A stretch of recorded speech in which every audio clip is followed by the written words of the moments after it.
Solverde.pt. São muitos anos.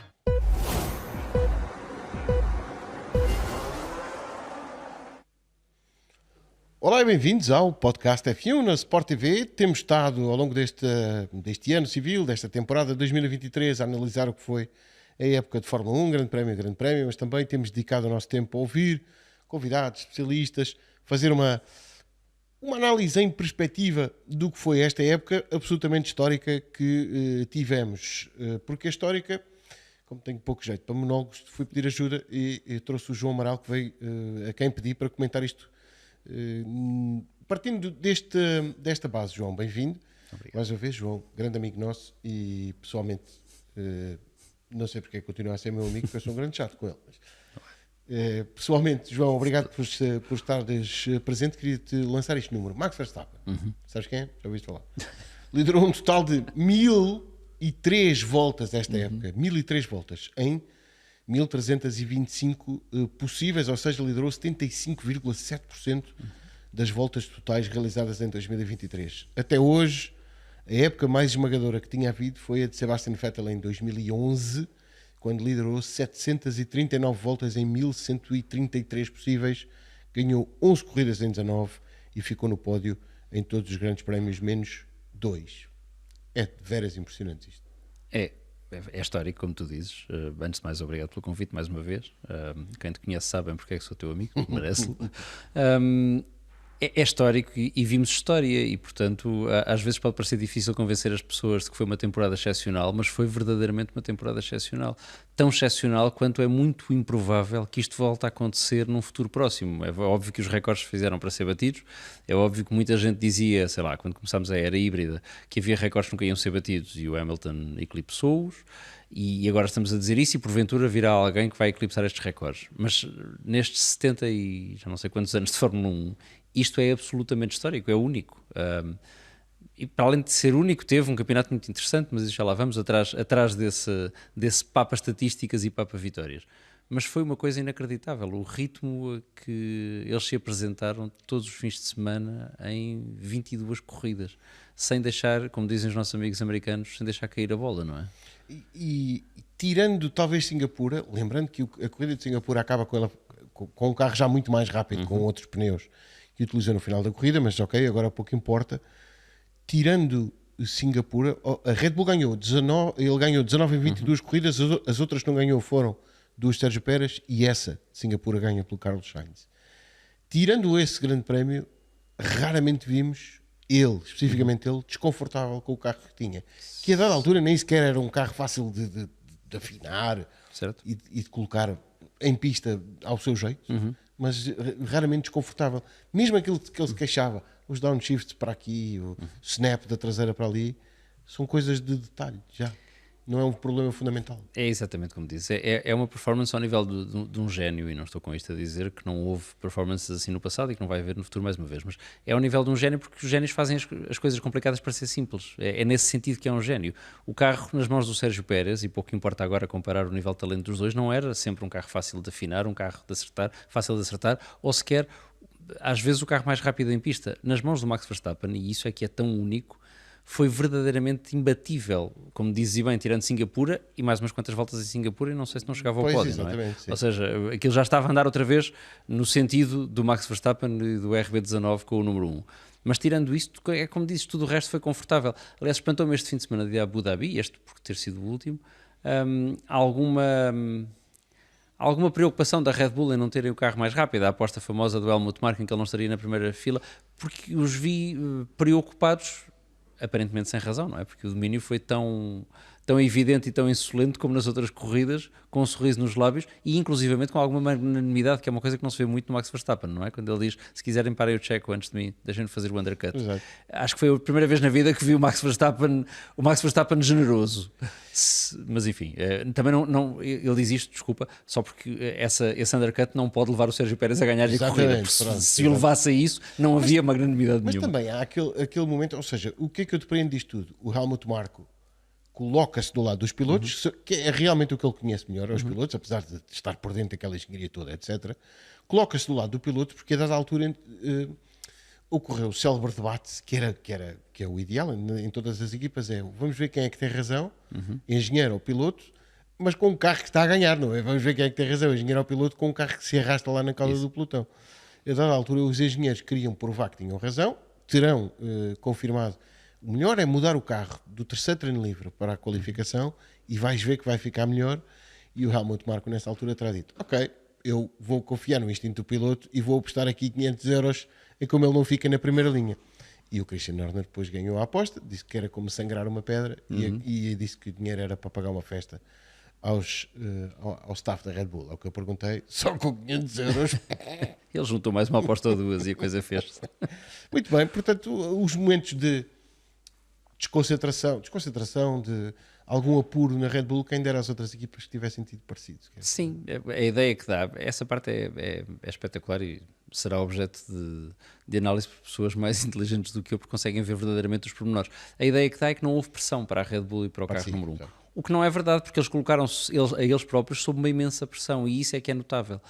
Quem está a ganhar por esta margem, nunca deixar por um segundo abrandar o ritmo de competição, o ritmo de velocidade e de voracidade com que querem ganhar. Isso é espantoso, e por isso digo, mesmo estatisticamente, agora falando de uma área mais probabilística, é pouco provável que vejamos uma coisa acontecer assim no futuro. Mesmo quando o Red Bull já nem sequer era o carro infalível em qualificação, não cederam à tentação do a Ferrari arranjou aqui um carro que é excelente numa só volta. Eu fui, calma, em corrida, calma, parecia outra coisa, não é? Agora, calma, jovem, em corrida nós continuamos a ter vantagem, e mesmo que eles partam à frente, nós vamos conseguir apanhá-los. Aconteceu mais de uma vez esta época. Sim. Portanto, trabalhar em cima do sucesso, isto é aquele chavão que agora é mais moderno, trabalhar em cima do sucesso das vitórias é mais fácil. Mesmo com todo o terreno que as outras equipas ganharam, continuaram a confiar no seu próprio trabalho. Aqui a minha pergunta é: quanto desse terreno que as outras equipas recuperaram foi permitido pela Red Bull? Porque a dada altura diz: ok, rapaz, isto está ganho, vamos começar a poupar as forças. Quem diz as forças diz as horas de desenvolvimento e o dinheiro, porque temos que pensar já na época de 2024, e a seguir a essa vem um desafio ainda maior. Certo, é uma ótima questão que vocês abordaram muitas vezes nas vossas emissões.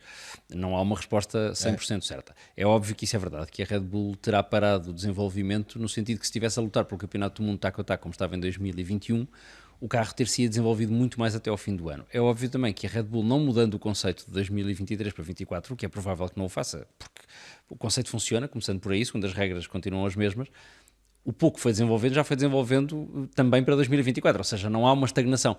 Admito que a McLaren tenha desenvolvido muito mais o carro, para pegar no exemplo da equipa que maior mudança, ou mais radical mudança teve de desempenho ao longo do ano, mas também essa mudança de desempenho em 2023 vai se refletir no carro de 2024, como aconteceu com o Red Bull. Portanto, eu não consigo perceber até que ponto é que a aproximação é consentida. É consentida até certo ponto, não tenho dúvida disso, ou seja, se fosse uma luta taco a taco, a Red Bull teria desenvolvido muito mais o RB19, desculpem. Mas é verdade que o pouco que foi desenvolvendo já foi desenvolvendo num conceito que não será assim tão diferente, creio, em 2024. Outras equipas, como a Mercedes ou a Alfa Romeo, por exemplo, que já anunciaram que vão mudar radicalmente de conceito, podem ter experimentado uma coisa ou outra para 2024, mas do ponto de vista daquilo que é a estrutura do conceito e o núcleo essencial, este trabalho de 2023 irá em parte para o lixo, por assim dizer. Outra das características de dizermos que esta foi uma época histórica a todos os níveis, porque uma das características que teve foi pôr atenção que eu respeito em muitos exemplos, gosto muito do fanatismo que há no desporto, fanatismo pela equipa, pelo ídolo, etc. Não gosto que extravase certos limites absolutamente razoáveis, mas adoro ver como as pessoas vivem isto. E outra das coisas que esta época da Red Bull e do Max Verstappen fizeram foi pôr os adeptos de outras cores a dizer: nunca na vida isto foi a época mais dominante, sempre que a época mais dominante sempre foi o Schumacher. Outros a dizer: nunca, a época mais dominante sempre foi a do Lewis Hamilton, etc, etc. Então, lancei o desafio ao João Amaral, que é uma coisa típica dos amigos, que é lançá-lo sem rede para uns números. Terá mesmo sido a época mais dominante da Fórmula 1, vamos aqui a alguns números. Ano 2023, carro RB19 ganhou 95% das corridas realizadas. Certo. 1988, que carro era? O MP44, McLaren. Ganhou 94% dos grandes prémios desse ano. Podemos sempre argumentar que o McLaren fez todas as pole positions menos uma, e o RB19 falhou 8 pole positions em 22 possíveis. É verdade. Nós temos sempre tendência para querermos extremar tudo, não é? Eu sou como tu, aprecio a paixão no desporto, porque o desporto sem paixão não é nada. Como dizes e bem, dentro de certas balizas que nos mantêm como espécie e como sociedade civilizada. Mas nós temos sempre tendência para dizer que ou isto nunca aconteceu ou isto não é nada. Ou seja, tivemos ao longo do ano muitas manifestações, mesmo de rivais diretos do Max Verstappen a dizer ok, os recordes são para a Wikipédia, não interessa a ninguém. O que se compreende, há uma certa dor, Sim, dor, ok. dor de cotovelo, sobretudo porque eram os detentores de alguns desses recordes até este ano. Exatamente, sim. E outros a dizer isto nunca se viu nada assim, a Fórmula 1 morreu, já não é Fórmula 1, é a Fórmula Verstappen e depois há a Fórmula 1. Nem uma coisa nem outra. É chato dizer isto, mas o mundo continua a rodar E vai haver Fórmula 1 para o ano outra vez. e é possível que alguém venha, eu acho que já não vai ser no meu tempo de vida, mas que alguém venha e que oblitere todos estes recordes do Max Verstappen. Tu fizeste muito bem em pegar nessa comparação que se fez muitas vezes ao longo do ano entre a McLaren de 88 e a Red Bull de 2023, começando pelo aspecto do carro, que é um carro extraordinariamente dominante. Nesse aspecto há uma parte que é igual, ganharam todas as corridas menos uma, sendo que todas menos uma em 88 eram 15, foram 16 no total, e aqui 22, foram 23 no total. O domínio estatístico do RB19 é maior que o do MP44, mas tu também salientas um ponto importante nas conversas que vamos tendo sobre isto, que é, não é só o número de vitórias, é também a distância com que se ganha. É também, eu acrescentei uma pequena estatística ao MP44 e a todos os outros carros que vamos falar a seguir, que é um ano de 92 com o FW14B, o Williams Sim. hiper inteligente, que tinha suspensão ativa, caixa semiautomática. O carro chegou a uma certa altura em que já conseguia praticamente sozinho. Mas programavam o carro Exatamente. curva por curva, basicamente. E portanto ele fazia tudo sozinho. E terá sido o carro, do ponto de vista tecnológico, em relação aos demais, mais desenvolvido de sempre. Não mais desenvolvido que estes dois, mas enfim, a anos-luz dos outros. Há uma imagem, salvo erro, corrijo-me se estiver enganado, que é em Suzuka. No final dos S de Suzuka, Sim. todo o restante pelotão está já para aí a 2 ou 3 Sim, curvas das Williams. sim, sim. Da primeira volta. Pronto. E esse aspecto para mim é importante. Não é uma coisa, é estatisticamente mensurável, mas dá muito mais trabalho, que é saber a diferença de andamento entre o carro que ganha o dominador e todos os demais. Sim. E o FW14B, como o MP44, acabavam corridas com voltas de avanço.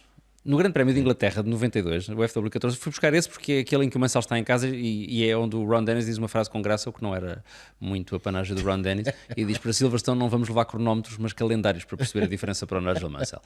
A diferença entre o Nigel Mansell e o segundo classificado, que tem o FW14B, não é a diferença entre o Verstappen e o Sérgio Pérez, e nós fartámos de criticar o Pérez este ano. A diferença entre o primeiro e o segundo, e eram primeiro e segundo na grelha de partida, é de 1,919 milésimos de segundo, 2 segundos entre o primeiro e o segundo. Ficava fora da grelha já. Entre o primeiro e o 26º, que foi o último classificado, por acaso era um rapaz que estava pelo nome, Damon Hill, foram 7,9 segundos de diferença. Se nós hoje tivermos 7,9 de segundos de diferença entre um carro e outro na qualificação, Tem que ir pedir aos comissários para isso, participar. quer dizer, portanto, desse ponto de vista, a Fórmula 1 está muito mais competitiva do que era. Certo. Do ponto de vista do que é o binómio homem-carro e do acerto perfeito que um são para o outro, sim, somos capazes de ter assistido à obra-prima mais perfeita de sempre. Mas as obras-primas estão aí para se estragar, portanto, estamos todos com a esperança de que em 2024 venham cheios de vontade de estragar este Éden perfeito que eles encontraram um para o outro. O Christian Horner diz que é provavelmente o melhor carro que a Red Bull já construiu. Obviamente, nesta geração é prematuro, sou eu. Mas sim, acredito que sim. No tempo do MP44 de Senna e Prost, eles ganhavam quase sempre com 50 segundos de vantagem. Há poucos exemplos de quando isso não aconteceu. Do carro mais próximo da outra equipa. Normalmente o terceiro classificado ou ficava ali a 1 minuto, ou como aconteceu por mais do que uma vez, era o Thierry Boots. Ficava uma volta. Ficava no pódio, mas ficava uma volta. Mas a mais tinha um carro atmosférico. Pronto, e tinha um carro atmosférico. Mas pronto, era isto no tempo ou os que dizem que no tempo do antigamente é que era bom, era de facto, eram extraordinários, e aqueles carros, comparado com os de hoje em dia, eram uns caixotes. E o que eles faziam era notável. Mas havia carros muito melhores do que os outros na grelha de partida. Não havia uma diferença abismal. Nós volta à corrida da Abu Dhabi, porque foi a última, e portanto será aquela que está mais fresca na memória. Tudo o que se passou há 15 dias já é difícil demais para uma pessoa da minha idade se lembrar. Mas quer dizer, nós tivemos na grelha de partida, voltando a esse dado estatístico, tivemos a grelha toda separada por 7 décimos. A dada altura, sim, 7 décimos. Quer dizer, é impressionante. Houve uns tempos apagados, etc. Certo, pouco importa, mas 7 décimos entre a grelha toda significa que, como muitas vezes aconteceu em 2023, não foi uma coisa rara, por 1 milésimo de segundo passa-se aqui a 2 ou aqui a 1. Ou aqui a 3, perdão. Ou não se passa. Quer dizer, isso é impressionante, porque isso é... E vou a uma expressão que gosto muito, isso é mesmo o pináculo do desporto automóvel, ainda que às vezes possa não parecer, porque houve um rapaz e um carro que decidiram fazer check nas caixas todas. E parecer como que fosse fácil. Não é? Isso, mas não foi nunca. E isso é que é brilhante, de facto. Fazer parecer fácil. era a expressão. E se compararmos, por exemplo, com o W07, o híbrido Sim. de 2016, Rosberg e Hamilton ganharam todas as corridas menos uma, não ganharam a de Espanha porque, digamos, se atiraram um ao outro, e não ganharam na Malásia porque o motor do Lewis Hamilton fez autocombustão e o Rosberg tinha apanhado um piparote do Sebastian Vettel na primeira curva. Ganhou o Daniel Ricciardo, em segundo ficou um... Como é que ele se chamava? Max Verstappen. Até pensei que ias dizer, como tu dizes sempre, que é a tua trademark, Max Emilian Verstappen. Não. Esse rapaz ficou em segundo lugar depois de uma luta muito renhida entre os dois. Foi uma belíssima corrida. Uma luta que depois mais tarde azedou-me um par de vezes, mas pronto. Sim, mas nesse dia acabaram com alguns sorrisos, uns mais amarelos do que outros, e não houve multi-21. E portanto a coisa... Multi-21. Exatamente, a coisa até correu bem. Sim, vamos ver, na era híbrida o que é engraçado, se virmos uma primeira tendência mais curta, é que na era híbrida tivemos até agora duas épocas de domínio. Sim. O que não é brilhante do ponto de vista da competitividade da Fórmula 1, eu pessoalmente gosto mais de temporadas. João Carlos Costa não gosta, mas como 82 ou como 2012, em que tens 4, 5, 6... Eu percebo, ele não gosta porque não havia um claro favorito. O Rosberg pai ganhou sem querer, quase. É a coisa que eu mais gosto. É partir para a corrida sem saber exatamente quem é que vai ganhar. E portanto 2012 também foi assim, tivemos muitos pilotos a lutar pelo Campeonato do Mundo, até da altura eram 5, 2010 a mesma coisa, e depois chegamos ao fim. Ganharam as primeiras 6 corridas, 6 pilotos diferentes, de 6 construtores diferentes. É espantoso. Desse ponto de vista, a era híbrida, para ser justo, a era atmosférica anterior já não era assim, ou seja, temos vindo a assistir com muita frequência a épocas de domínio. A época de domínio do Schumacher, a época de domínio do Sebastian Vettel e da Red Bull, a época de domínio de Lewis Hamilton e na Mercedes, e portanto a era híbrida está agora na era Red Bull, e esperamos que alguém venha quebrar esse domínio. O que é interessante ver na parte da McLaren 88, da Mercedes 2016, e na maior parte dos domínios que temos assistido, enfim, a Red Bull do Vettel talvez seja ligeiramente diferente desse aspecto, é que eram equipas que apostavam em 2 pilotos vencedores. Claramente. Ou seja, independentemente das diferenças de talento entre um e outro, ambos os carros podiam ganhar. Em 2016, pelo menos eles pegavam-se um com o outro. Sim, durante 3 anos, aliás. Exato. Gosto-se mais ou menos do Nico Rosberg e eu até acho que ele é muito subestimado do ponto de vista do talento e da capacidade que tinha. Durante 3 anos ele levou a luta ao Hamilton todos os fins de semana. E por muito que tenha sido às vezes inapelavelmente batido, houve outras em que ele inapelavelmente bateu o heptacampeão mundial. Quer dizer, virou a vida dele do avesso para tentar ganhar. E conseguiu. E em 88 estávamos perante, eu não vou dizer isto com essa clareza toda, 2 dos 3 melhores pilotos da Fórmula 1 naquele momento. O Nelson Piquet ainda não falava tanto e ainda era um dos melhores pilotos, mas o Senna e o Prost eram claramente o expoente máximo da geração mais velha da Fórmula 1 e da geração mais nova da Fórmula 1. E portanto, por muito que tenha havido esse domínio insolente de que falaste, dos 30 segundos do minuto, tu nunca sabias que ganhava o carro número 11 ou o carro número 12. Essa parte foi um bocadinho mais chata em 2023, mas isso é uma aposta da Red Bull e a Red Bull parece-me... E não lhes correu mal. Não, de todo. Do ponto de vista, vamos lá ver, do ponto de vista da decisão racional, como gestor, se calhar essa é a melhor decisão, porque é que dá menos sobressaltos. Não tenho a certeza que se tiverem um piloto vencedor no outro carro, não é que o Sérgio Pérez não seja um piloto vencedor, mas vamos dizer um piloto ao mesmo nível, que olhe para o Max Verstappen, olhos nos olhos e diga: meu menino, este domingo sou eu, acabou.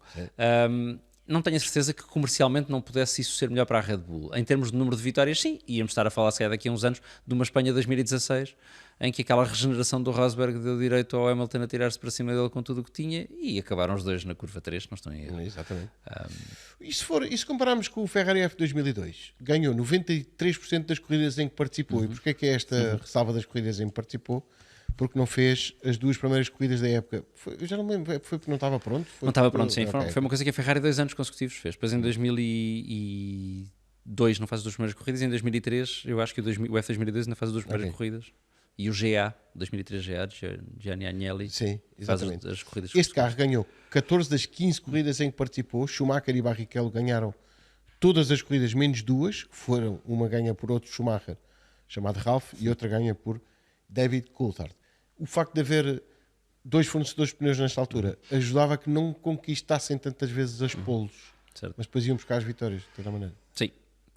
Era um carro que não oferecia, não tinha grande contestação. Não, era um carro de um domínio insolente e era um RB19 há uns anos, há 20 anos, quer dizer. Tu falas de insolência e é o termo certo, porque nessa altura, aí sim sabíamos que íamos ganhar, independentemente de quem ia à frente. Sim. Porque no final havia uma ordem. Sim, sim. Coisa que o Max Verstappen não lhe seja feita, não precisa. E quando há e não são contra a vontade dele, ele arranja um argumento, como em São Paulo, não é? Sim. O ano passado, em Sim. 2022, sim. Sim, e Que tu se podes recusou a não ajudar. gostar, mas pelo menos ele e a equipa, pelos vistos, Pois é. não contestam muito. Independentemente de tudo o resto e de se gostar mais ou menos do estilo do Maximilian Verstappen, como tu dizes, há uma coisa que ele faz, é colocar-se em posição de não haver questão sobre quem está à frente. Às vezes corre-lhe bem, às vezes com outros pilotos de outras equipas, com o companheiro de equipa isso raramente aconteceu, corre-lhe mal. Mas sim, em 2002, em 2004 sabíamos sempre quem ia ganhar, porque a Ferrari também tinha um piloto declaradamente primeiro, um piloto declaradamente segundo, e não tinha vergonha nenhuma de o dizer publicamente, às vezes de uma forma muito irritante, e que mereceu, aliás, apupos de todas as bancadas do circuito. Que é para o lado que ele se borrifa melhor. Sim, quer dizer, o objetivo ali é ganhar, não é? E portanto, desde que isso não seja feito à custa de violações flagrantes das regras, pelo menos violações que nós consigamos descobrir com muita Descortinar, facilidade, sim. ou de violações do código ético, que me parece ainda, apesar de tudo, ainda existe nas corridas e no mundo em geral. A coisa funciona, mas esses dois Ferraris, o de 2002 e o de 2004, foram assustadoramente eficazes. Sim, exatamente. Ganharam tudo como este RB19 e ganharam tudo. É como tu dizes, sabíamos quem ia ganhar. Enfim, o passado depois ganha assim uma cor diferente aos nossos olhos. Eu acho que esses carros tinham um mérito sobre estes. É que a taxa de fiabilidade desses carros era muito menor Era que a terrível, destes. sim. E, no entanto, fazer temporada... Ou seja, se nós compararmos essas performances em termos relativos com aquilo que eram as existências médias na altura, o que esses carros fizeram, os Ferraris, os McLarens... Concordo, sim. É assustadoramente eficaz para coisas que se passaram há 20, 30 anos. Não quer dizer que a Red Bull não tenha feito um trabalho quase perfeito, mas hoje o número de abandonos em grande prémio... Não estavam obrigados É muito ao reduzido. controle de Sim, fiabilidade. sim. Controle de componentes, no fundo. Controle de qualidade, sim, que naquela altura era uma coisa Verdade. quase da idade da pedra, salvo seja, e que hoje já assume fatores de inteligência artificial. E tirando o Max Verstappen, que piloto te impressionou mais esta época? Bem, eu vou tentar despir os óculos de fã, mas vou dizer aquilo que me parece ser relativamente objetivo. E vou falar de um rapaz novinho que vai fazer, ou já fez 42 anos, e que fez uma temporada que me impressionou, não porque eu não soubesse que o talento estava lá, não porque não tivesse confiado nisso tudo, mas não estava à espera que com esta idade ele conseguisse, sobretudo porque, pela forma como mudou de equipa o ano passado, tudo aquilo foi tumultuoso. Há boa imagem do Fernando Alonso, tudo Sim. com ele está rodeado de uma aura de conflituosidade, que eu acho que o alimenta até certo ponto, mas fez uma época notável. Porque a equipa passou em termos de oscilação de performance, obviamente tem a ver com ele, mas não é uma consequência direta do input dele, quer dizer, a equipa passou por isso Sim, como da um parte que lhe coletivo. competia, ele Sim. de facto não tem o altos e baixos. Arrastou a equipa também atrás dele em certos momentos e mostrou que mesmo quando o carro estava competitivo para os dois pilotos, e esteve muitas vezes competitivo para os dois pilotos, quer no início da época, quer agora no fim da época, e a diferença entre os dois esbateu-se em termos de tempos de qualificação, ele conseguia, com estas diferenças tão reduzidas da grelha de partida de 2023, pôr o carro em sítios onde ele não devia estar. E portanto, isso impressionou-me tremendamente. Mas não foi o único, obviamente houve temporadas fabulosas, sei lá, o Oscar Jack Piastri, para te citar a ti mais uma vez, espantou-me extraordinariamente pela sua sensatez, é wiser beyond his years, e será uma estrela do futuro, seguramente.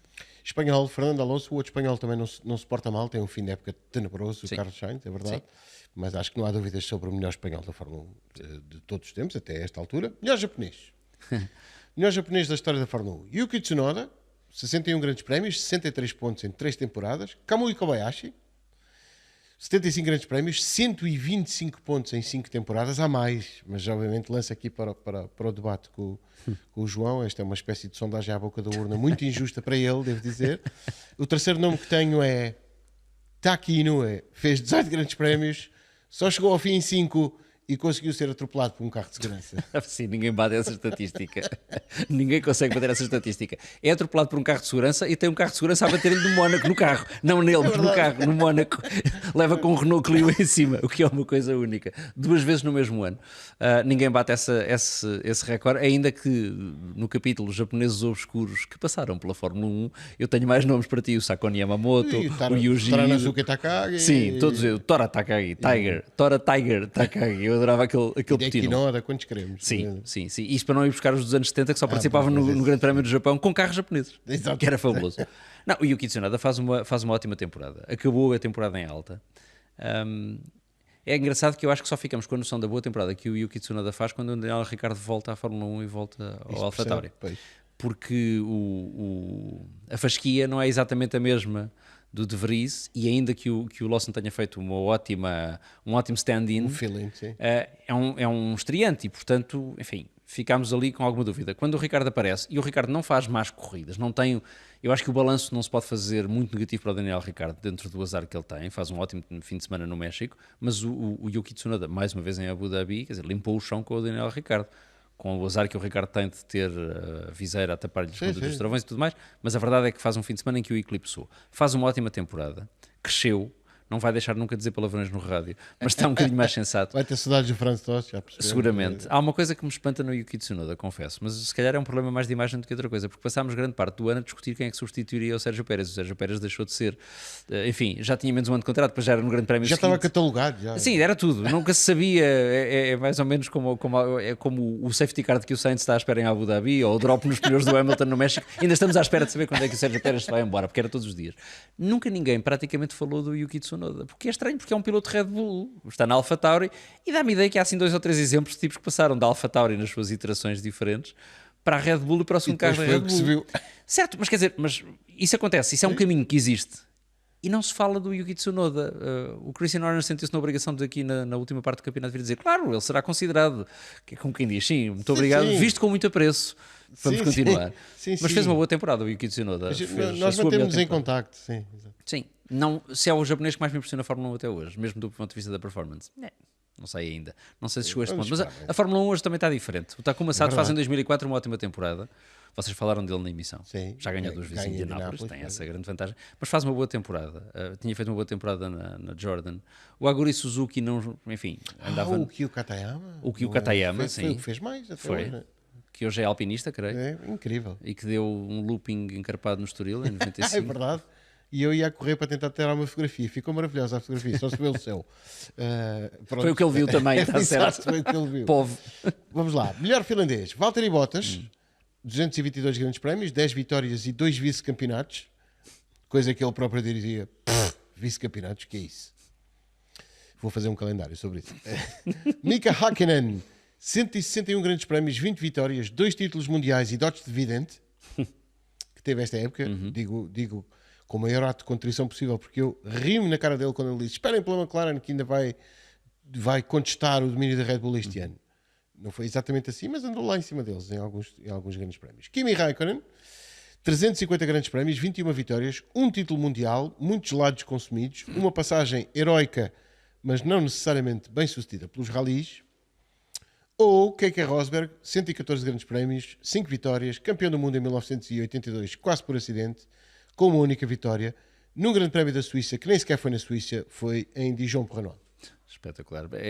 Este elenco de pilotos finlandeses é fabuloso. E falta o Jirki Jarvileto. Falta o Jirki Jarvileto, falta o Mika Salo. Falta o Aki Kovalainen depois. Falta o Aki Kovalainen e o Leo Kinnunen. Sabes quem é o Leo Leo Kinnunen? O Leo Kinnunen foi o último piloto que em 74 ainda andava com um capacete aberto. Já toda a gente tinha viseiras e capacetes fechados e o Leo Kinnunen no seu Surtees andava com um capacete aberto, que é uma coisa espetacular, patrocinado pela Salora, marca que não sei se ainda existe, se não. Salora, depois também não sei.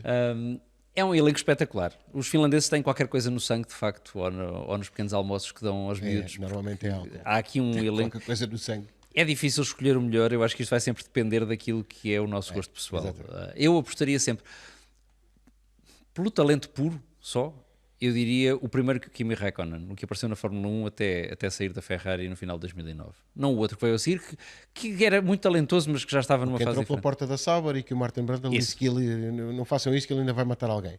Sim, matou o amor próprio do Martin Brundle, porque de facto era um tipo extraordinário. Se for pela simpatia, pelo piloto finlandês que eu mais apreciei até hoje, e pedindo desculpa ao nosso amigo Paulo Cavaleiro, porque é um grande fã do queijo Rosberg, eu ia dizer Mika Hakkinen, porque era grande fã do Mika Hakkinen. Ainda tenho um boné não do Mika Hakkinen, é meu, eu não lhe roubava uma coisa dessas, mas que diz Mika Hakkinen, McLaren Mercedes.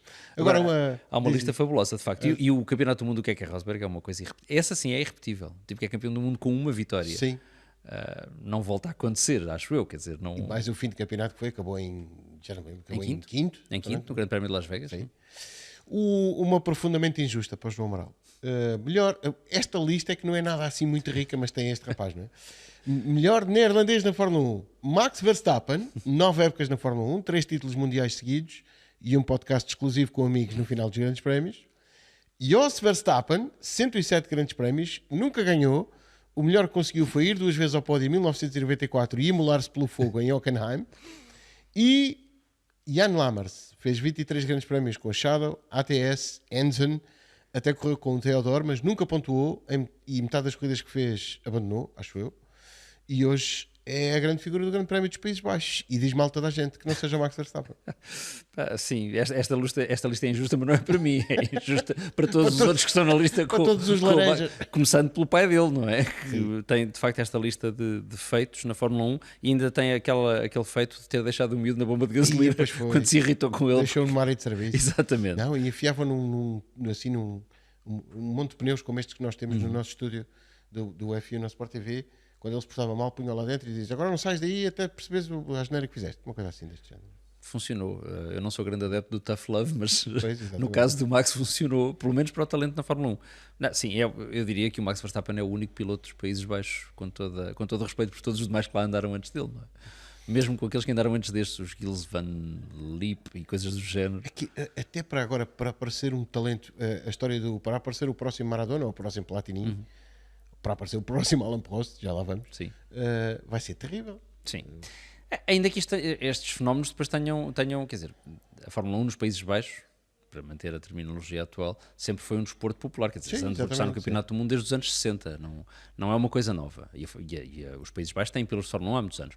Com este nível de talento, não. Eu acho que isto depois tem um fenómeno de mimetização nas sociedades de onde eles vêm. Vê o caso do Fernando Alonso, não é? Sim. Ou seja, já tinha tido pilotos de Fórmula 1 antes do Fernando Alonso, Espanha. Mas o boom a seguir todos estão bem sucedidos como estes neerlandeses que aqui elencaste. Mas quer dizer, quando o Fernando Alonso aparece, explode a Fórmula 1 em Espanha. Passas a ter 2 corridas em Espanha por ano, que aconteceu. Passam a ter transmissão em direto na televisão, que é uma coisa que me espanta. Nem as corridas eram transmitidas em direto na televisão. Alonso que no primeiro Grande Prémio chorou o Bobby Rahn que não se tinha qualificado e foi preciso uma autorização especial dos comissários para participar. E para terminar, eu sei que o João Amaral já contava com isto, cada vez que falamos neste assunto ele sabe que eu vou puxar por este tema, o tema do melhor francês que passou pela Fórmula 1. Vamos comparar, por exemplo, Esteban Ocon, 7 épocas, 133 grandes prémios, uma vitória na Hungria e uma tentativa de agressão por parte de Max Verstappen. Pierre Gasly, 7 épocas, 130 grandes prémios, uma vitória em Monza e uma namorada portuguesa espetacular. Não foi grande coisa a época dos Alpine. Não, os Alpine andaram...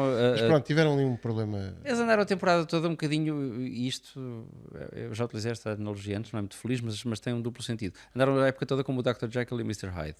Não só pelos 2 pilotos que se testavam, depois já não se testavam, mas enfim, não terão melhor das relações. Muito, mas... O carro que aparecia nunca se sabia se era o Dr. Jekyll e Mr. Hyde, e por aquilo que viemos a saber, eu vim a saber por ti, inclusivamente, seguindo a emissão, as 2 equipas, porque a equipa não é só uma, são 2, também eram o Dr. Jekyll e Mr. Hyde. E portanto isso condicionou, e tiveram uma época muitos furos abaixo daquilo que tinham tido em 2022. A dada altura tiveram inclusivamente de despedir gente do topo, porque as ideias simplesmente não estavam a funcionar. Mas, neste elenco dos franceses ainda cabem Alain Prost, o único dos 80 pilotos franceses que passaram pela Fórmula 1 a conseguir ganhar um campeonato, ainda por cima aconteceu 4 vezes.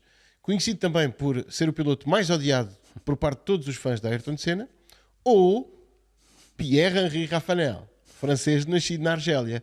Tentou qualificar-se para 17 grandes prémios, conseguiu participar apenas no Mónaco em 1989, com um Colony Ford, que só fez 19 voltas até lhe deixar a caixa de velocidades no colo.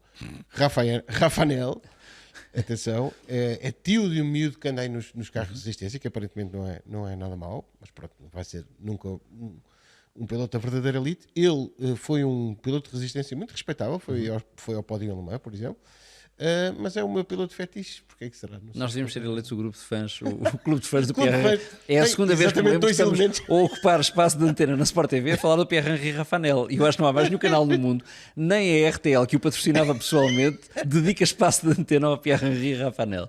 Mas gostava daquele capacete de cor de laranja. Acho que ficava melhor no Real, que ele depois foi ocupar, do que no Colony Ford. Ainda que ele em Mónaco tenha conseguido uma proeza, que foi qualificar-se à frente do Roberto Moreno. Atenção, era companheiro de equipa dele. Com um carro que se arrastava. Certo, e portanto ele fez um André Moda ao Roberto Moreno. Não, aqui também não há grande dúvida, e não é só por o Alain Prost ser... Eu acho que o Alain Prost é um bocadinho um monstro que é como o vinho. Os fãs do Ayrton Senna podem detestá-lo, mas quando a pessoa tira a parte emocional e gutural, o Alain Prost é um monstro. A monstruosidade que ele fez. Aquilo que ele fez, desde que chegou à Fórmula 1 até que se foi embora como piloto, gosta-se mais ou menos do estilo.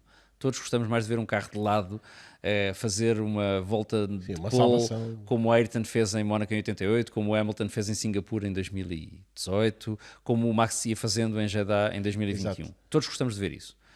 Mas aquilo que ganha campeonatos e que transforma as equipas e que transforma o desporto é aquilo que o Alain Prost fazia e que aprendeu com o Niki Lauda, que é fazer o mínimo esforço possível para estar à frente de todos.